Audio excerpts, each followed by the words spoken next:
Delhi NCR और मुंबई में CNG के दामों में गुरुवार को भारी बढ़त हुई। दिल्ली में सीएनजी के दाम 2.5 रुपए बढ़े, जबकि मुंबई में इनमें 7 रुपए प्रति किलो का इजाफा हुआ। बढ़े हुए दामों से यात्री भी परेशान हैं और ऑटो और टैक्सी चालक भी। सीएनजी के दामों से पहले पिछले 16 दिनों में पेट्रोल और डीजल में 10 रुपए प्रति लीटर और रसोई गैस एलपीजी के दामों में 50 प्रति सिलेंडर की वृद्धि हुई है।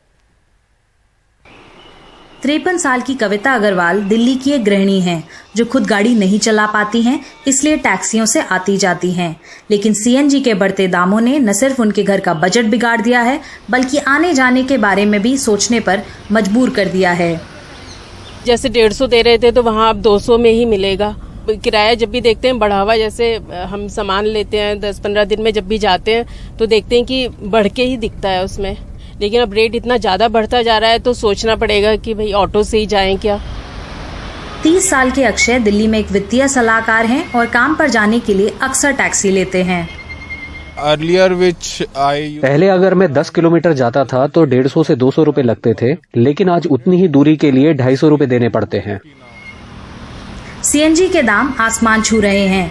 मुंबई में प्रति किलोग्राम 7 रुपए और दिल्ली एनसीआर में 2.5 रुपए की बढ़त हुई। इन दोनों शहरों में टैक्सियां और ऑटो दोनों सीएनजी पर चलते हैं। पिछले 7 दिनों में तीसरी बार ये दाम बढ़े हैं।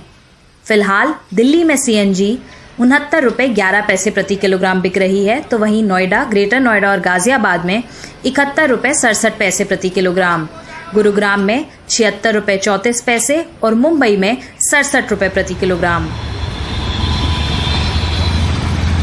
मुंबई की बेस्ट, जो शहर में बसें चलाती है, वो अपने पर्यावरण कार्यक्रम के तहत और ज्यादा इलेक्ट्रिक बसें ला रही है। सीएनजी के दाम बढ़ने पर उसका फैसला सही साबित हो रहा है। लेकिन मुंबई में ऐप से मिलने वाली टैक्सियां सीएनजी के दाम बढ़ने के बाद हर मुमकिन किफायत की कोशिश कर रही हैं। ओला और उबर टैक्सी चालकों का कहना है कि वो कभी कभार यात्रियों से एसी बंद करने की इजाजत लेते हैं, खासकर तब जब शहर के ट्रैफिक में फंसे हों।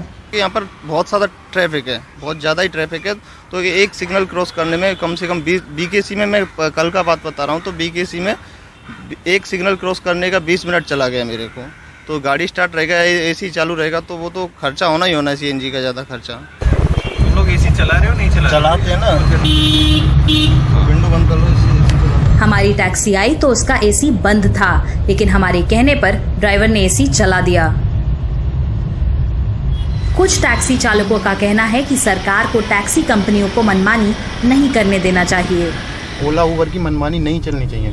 ये लोग पता है क्या करते हैं मैम, इतना फेयर बढ़ा दिया इन्होंने, तो उसमें हम लोगों को इतना नहीं दे रहे हैं, मतलब कंपनी बहुत अमाउंट इसमें ले रही है बीच में। विपक्षी पार्टियां भी लगातार बढ़ते हुए दामों का विरोध कर रही हैं, पर सरकार ने अपना बचाव ये कहकर किया है कि रशिया और यूक्रेन के बीच में जंग छिड़ी हुई है और दुनिया के कई और देश इसी तरह दिक्कतों का सामना कर रहे हैं। मुंबई से सौरभ गुप्ता के साथ और नई दिल्ली से कैमरा पर्सन करण पात्रा के साथ सुकीर्ति द्विवेदी, एनडीटीवी इंडिया के लिए।